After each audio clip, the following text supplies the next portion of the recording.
Well, good day and good to see everybody. Welcome to the Services Committee. Today, Mel Sheldon here, Chair of Services Committee, and I have Jared Parks and Bonnie Juno with us. Jared, good morning. Good to see you. Bonnie, and did you have anything right off the get-go you want to share with our people, Jared?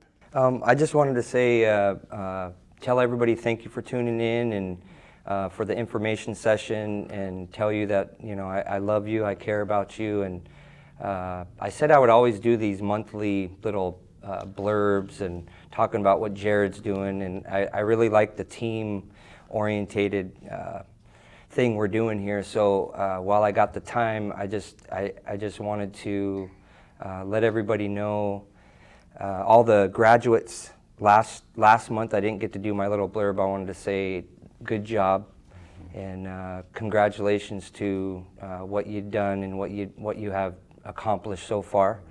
And for this month, I kind of wanted to plug Canoe Journey. I just wanted to say Canoe Journey, about 8 or 10 years ago, I pulled for real on a journey, and it helped me in my life. And so I wanted to take a little bit of this time to tell you, if you want to go or you feel like it's something that you want to do, show up down at the practices and start partaking in that. It's something that's really good for you. Where that canoe did a lot for me in my life, and I feel that was one of the big elements starting me in my spiritual journey. So I just wanted to say that and say thank you for tuning in again. Thank you, Jared. Bonnie, good to see you. Well, good to see you, and good morning. I'm just glad to be here today, and thank you to everybody tuning in. Wanted to say congratulations to all the graduates. What a great year to see everybody graduating. And unfortunately, I wasn't able to attend many of the graduations as I did last year because I had a graduate of my own. My eldest daughter graduated from college, and so that was an exciting time for us. And prior to that, I was at NCAI in Connecticut, and really looking at fighting for those fundings that we need to keep a hold of as we see a new change through administration. So you always balance those important things, but I know the team took care of our graduates well, and I look forward to seeing what our youth is going to do in the future. And like Jared said, we have Canoe Journey coming up. Please get involved and get down there to practices. That's so important. And it's just been a wonderful, beautiful summer, a lot going on, a lot busy. And so with that, I wanted to add to the agenda to talk about a little bit. The Solar for Schools project is done at the Great. Betty J. Taylor Early Learning Center. And so it's something we're really proud of. We hope to have a little opening so that people can check that out and see what that program's about. So welcome, thank you for being here today, and I'll let you get started Great. with our agenda. Well, Bonnie, thank you for spearheading the solar panels for the Early Learning Center. Really, our hands up to you. And to all of our graduates, whether it be high school or college or VOTEC, congratulations. Your educational journey will prepare you for your next journey in life. And we're so very proud of not only you, the graduate, but all the families that supported that person going to school, trying to achieve their educational goal. And as stated, the canoe journey is right around the corner. And through the years, I've watched all the kids come down with their sleeping bags, their gunny sacks, clothes, and they're ready to go on it. This year, I believe we're going to Campbell River, right up the road, the highway there, so to speak, on the waterways. And I just want to say good speed to all of the participants. Bonnie and Jared are right. Please get down there and practice. Do the best you can. It's an experience of a lifetime. My years of fishing as a fisherman, I fished up in Alaska waters, Bristol Bay, Bering Sea. I've been here in the Salish region fishing, and then down to California, and even on the Great Salt Lake. And no matter where you go, it's an experience. And so to all of our kids and our adults that are leading the way, our hands up to you, and have a great time. It's just a wonderful summer experience. And thinking about that, we wanted to share some information with you today. And one of the things that I want to bring up is over this next year for candidate petitions, the board has selected up to 25 signatures. You'll now need 25 signatures instead of the 5. So we want to get that word out early, and make sure that that's out there so that those who want to run for the board will get their 25 signatures. One of the other things that we also authorized was the skate park phase 2.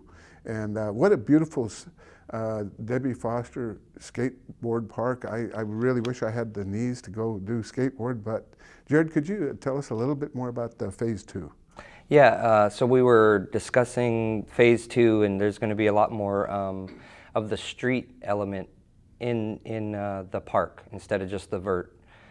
Street is more rails and more grinding and just more of the things that I remember talking with. Well, they're not so much youth anymore, but when we first started doing the skate park, there was a group of kids that went back and looked at different skate parks, and that was an element that they wanted in there.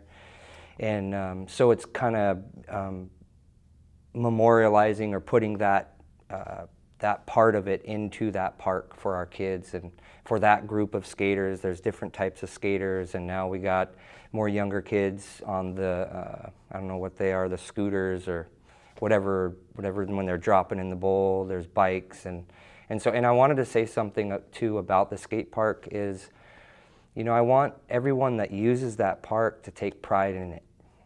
That's something that especially me as a young person, I was wanting just a youth center for a long time, and that time, you know, it came and it went, and now you have it. And so I just wanted to say to these young people, you need to take pride in it. And I'm not saying you're not, but when you're there and there's other people doing things they're not supposed to, that's yours. And so you need to start being that leader and telling them what they can and can't do in that park, because it's ours as a community. And so I just wanted to say those words to you, that you guys are the leaders of that area. That's your home, so keep it clean. And you know, there's different etiquette and protocol, and I just want you young people to step out and be that leader, because you know what you want more than any of us. So, yeah. Great. Well, Tulalip Pride is something that we want all of our kids and all of our adults to know and understand, that when it's time to be neat and clean or whatever it is, Tulalip Pride really helps out quite a bit. You know, and thank you to the board for phase 2 of the skateboard park. I remember I used to snow ski downhill in the mid-'80s, and I saw the snowboarders, and they had the very same things that what we're going to do with phase 2. So it's taking the kids to their next level for their expertise, and I'm sure that a lot of them will be up at Stevens Pass this winter snowboarding. So it's a great transition, and so good on that part. Thank you.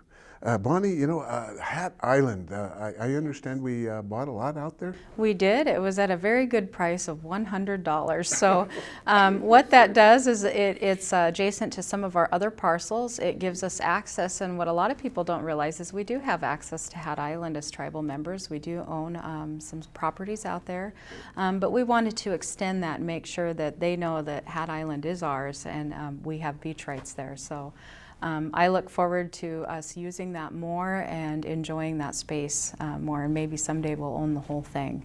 And so I also wanted to touch on what Jared said with our youth. And you know, we recently met with the elders committee, met with the board, and there was a talk about how the elders want to do more traveling, they want to be more involved, and that they want the youth to reach out to them more. And so I really look forward to how we as Services Committee can work on that and finding ways in our programs to incorporate our elders and youth together. I think that's part of education and teaching that we need to bring back into our community and our culture, both for the kids and for the elders, to help be that guide and watch out for them on the skate park, but giving the elders a place in the youth center, making sure that they can be the surrogate grandmothers and grandmothers, and that the kids have that watchful eye of our elders. And so looking at how we can add to elder programs in a way that's meaningful to them, as well as our youth. Great. Well, I know certainly growing up, elders were, my grandma and other elders were a very important part of my life, Grandma and Grandpa Teresa and Robert Sheldon, and having that relationship for our kids is so important. And I hope we can keep that going, and I thank our elders for bringing that forward. Thank you, Bonnie. And also, right around the corner, too, is the National Indian Education Association. I understand we have some staffers and potentially kids maybe going? Yes, we'll look forward to that as we have hired a Director of Innovation and Education. We are looking at building our own school system, and so this will be an important first step in looking at how we can do that, how we can partner with other tribes. I think that all of these, whether it's AT&I, NCAI, NIGA or WIGA, it's about networking and learning from other tribes. What's worked for them, what hasn't worked, and so this conference will be that as well, in the stepping stone in our own school system. So I look forward to that conference and our staff attending and what information they can bring back for the Services Committee. Great, and we'd like to thank the Parent Education Committee, all the work they've done through the Right. years. You know, certainly that kind of leads into the next opportunity that we're going to sit down with our chairwoman, Marie Zackius, and talk to Dr. Berg, superintendent of the Marysville School District, and we want to set up some standards of evaluation that they are doing the right thing to educate our kids, and we want to let our community know that Services Committee and Business Committee and Marie, we understand it, and we're well aware of what our people are saying, that they want them to be responsible, to educate our kids and to treat our kids fairly, and so we understand that, and we're going to bring that forward here shortly. The clinic remodel, my goodness sakes, it's underway. Bonnie? Yeah, I'm very excited. You know, one of the things we've heard from members is, gosh, I can't get in, it takes several months, I need to get a tooth fixed. Part of that is having the dental space. So we can hire more dentists, but if you don't have the chairs for the patients, that's a challenge. So what we are doing is adding more space for the dentists and doctors to practice in so we can serve more patients. We've also talked to the director there to say, what can we do to extend hours? That's really important. When people work 8 to 4:30, it's very difficult to take your child to the doctor if you have to take them out of school or that sort of thing. So we will be looking at extended hours along with that remodel. Also moving all healthcare under one umbrella at the health clinic. We don't want to stigmatize people that want to get treatment or mental health therapy. It's really about health overall, whether you're going to a psychologist or a therapist or you're going for rehab therapy. It's all about how do you be healthy, and we don't want to stigmatize that anymore, and that's why we've decided to put everything under one umbrella at the health clinic. It's about a holistic approach of health and taking care of our people in one spot, one-stop shop, I guess they would say. Yes, well, you're exactly right. Our population is 4,700 plus. We just broke that level of membership, and not only do we have our membership growing, but we have a number of Native Americans in Snohomish County who access our health clinic for their needs. And so it really needs to be added onto the renovation and being able to help more tribal people. And so that really asks us to open up the doors of other considerations down the road. How can we accommodate a larger population as it gets beyond the renovations that we're going to do now? So I'm real excited to have those conversations. Kind of leads back to our Living Healthy 2020, the overall umbrella of the programs that we have, and we're going to figure out how to put them out for our membership so that we can create that blue zone out here. Tulalip, anybody who lives out at Tulalip, we want to have the ability to say that you live longer because of what we offer here at Tulalip. And we do know we've gotten statistics back already that says that Tulalip has a lower rate of diabetes than other Native American tribes because, I believe this is because, we eat many more of our traditional foods. And so how do we expand on that to make that even better in the future? And so I look forward to that. And I really think on the Living Healthy 2020, when we've sat with them folks, being healthy isn't so much going to the clinic and getting medicine. Right. It's actually having a home. It's having a job. It's what Bonnie just said. What you eat.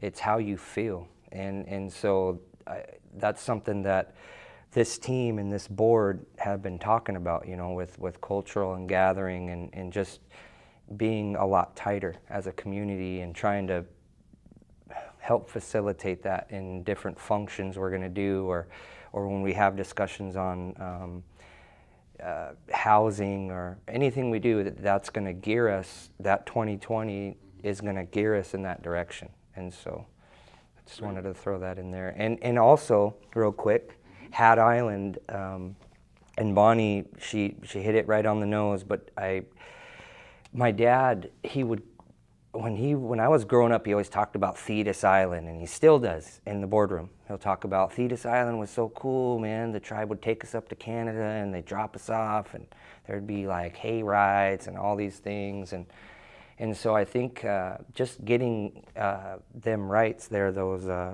just the Tidelands, and we can create a camp that's culturally relevant. And we've been talking about this for a long time, for years, me not being on the board, it's just, you hear it over and over. I worked through the youth department, and we've always been in a direction, I really want to see us start utilizing what we have.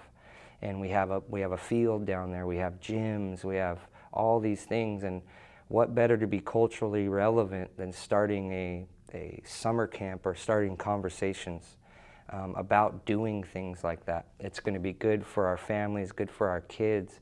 It's going to make parents feel good that they drop their kids off and they're over on an island with people that can take care of them, but they're clam digging, they're learning their culture. And I'm just very excited to be a part of that discussion and part of this team that can make this happen. And so I just wanted to throw that in there, that I really, as a team, I really hope that we can make that dream come true for our people, is that Thetis Island feeling. Again, and that's how you don't go completely back, but you find a middle to it in today's day. And so I just wanted to say that to the people and to the team here, that's something that's going to be a really fun project. Yeah, Hat Island, and then Ross Lake. We're looking at how we can bring Ross Lake into the equation for our youth, whether it be a summer camp, and also we have a great property out at Lopez Island, and we've kind of haven't taken advantage of what that property out there. It was our fishing camp for many years. After the Judge Bolt decision, we had our docks out there. Our fishermen went out there and lived for a month to 2 months during the sockeye season. Now there's not so much sockeye, so what better place than for our youth to be, whether it be a language camp, whether it be canoeing around the islands there. So I think we all agree that there's a great opportunity for our youth to create summer camps. Speaking of summer camps, and then we have summer jobs for our youth coming up. We do. And So it's exciting. We want our youth to get experience in the workforce. I've seen many youth start out in a department and then later on come to work after they turn 18 and graduate from high school in the same department. But it's a great way for our youth to decide, what do I want to do when I grow up? I mean, you don't really know until you experience a few different jobs. And so with that, make sure that you get down and sign up for Summer Youth and find a department that you're interested in, talk to them. Another thing is Port of Everett has also offered that they have summer youth positions, and they'd be happy to save a few for us. So if you're interested in working at a port, I think that's a great opportunity to see how Everett operates theirs, and who knows, maybe you'll end up working at our port one day. And so each time we talk to an agency, whether it be the Marine Corps, Port of Everett, or anything, we always say, well, what opportunities do you have for not only our youth but our membership for employment?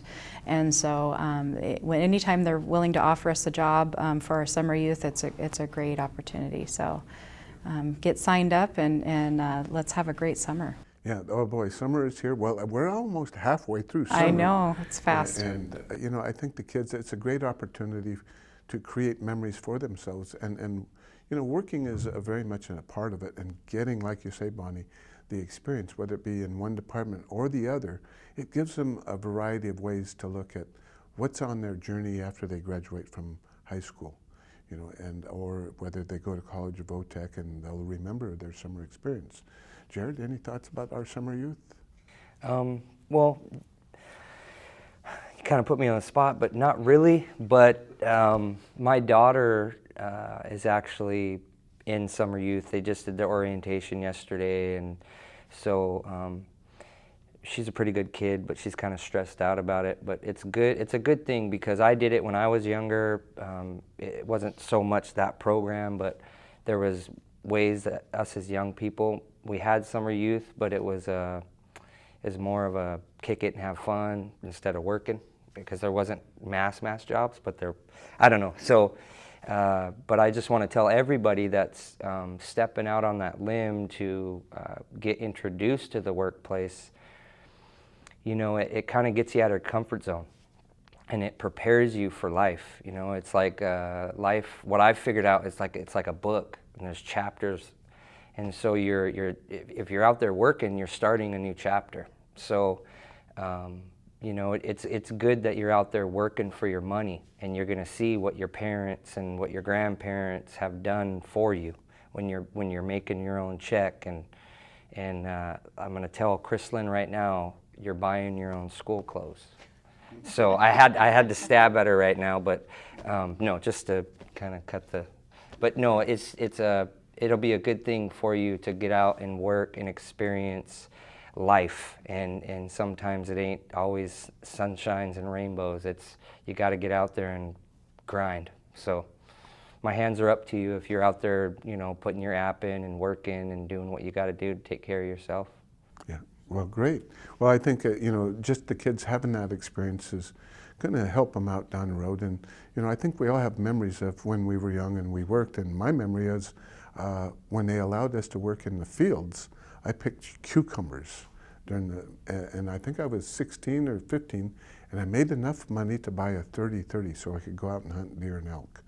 So, you know, if you have a goal and it's worth working for, then get out there and enjoy the summer youth experience and make some money for whatever goal you have. You know, so yeah, and so today, you know, there's some other legislative things going on.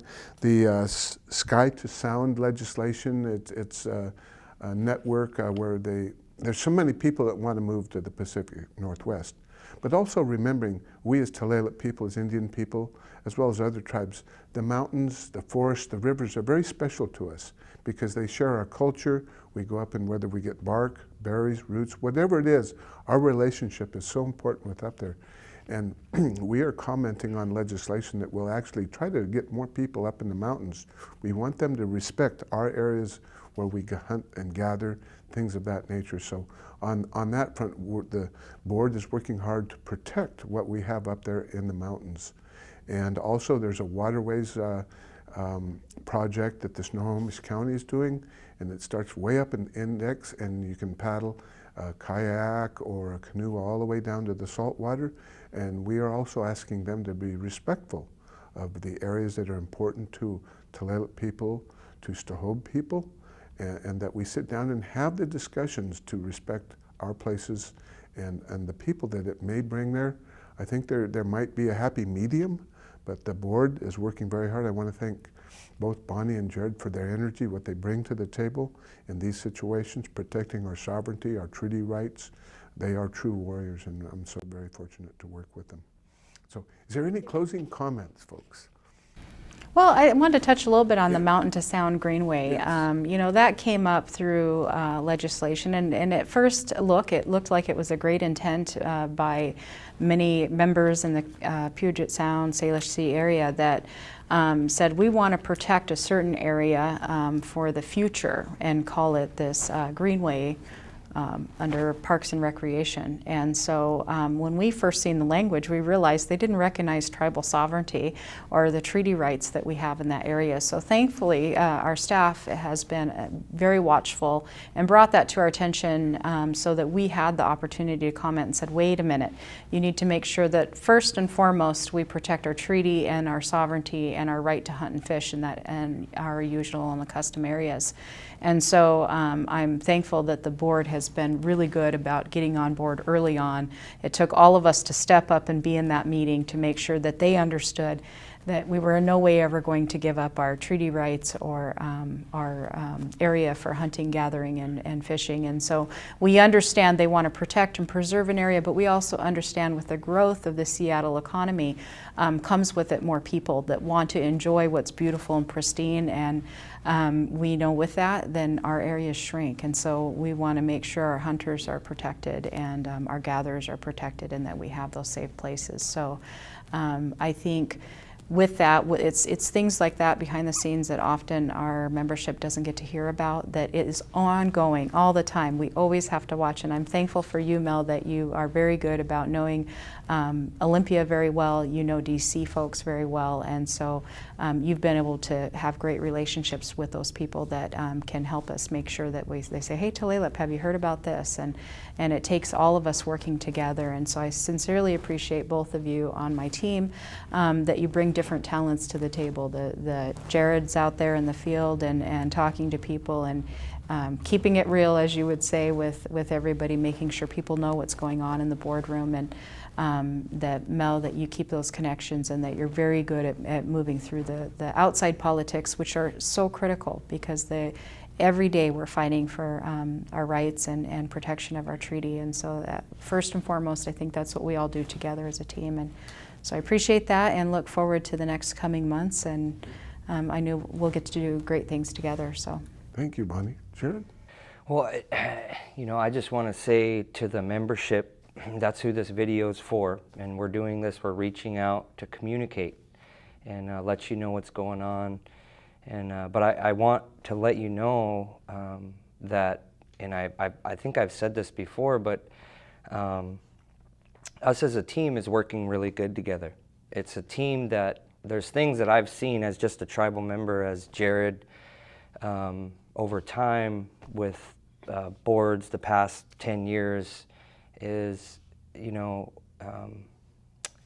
not good or bad. It's just, I really feel I wanted to talk about this team working together with some type of the same vision, with overall cohesion. We all don't hold hands and sing Kumbaya and see the same things exactly the same way, but at the end of the day, we're leaving that room saying, I love you. And we're making decisions together. And that's what good teams do. I say it, these sports adages, I know who I'm working with now. I'm starting to learn them. I'm starting to know their strengths and their weaknesses. But you might think your weakness is your strength. So it is what it is, but I just want people to know, that, I know what everybody, how they move, what they do, what I could take from them. I have a lot of learning to do. And in my whole life, I've moved very, very fast. And so I'm moving and I'm tripping, but I'm getting up. And I want you to know that it makes me feel good you put the faith in me to do that and to do this and to see something in me that maybe I didn't even see and that I do see now. But I just, I want you two to know, and the board, because I know you're going to watch this, that I really do care about each and every one of you, because you guys was sitting here before I was. And so you've done a lot of things for me and for my kids.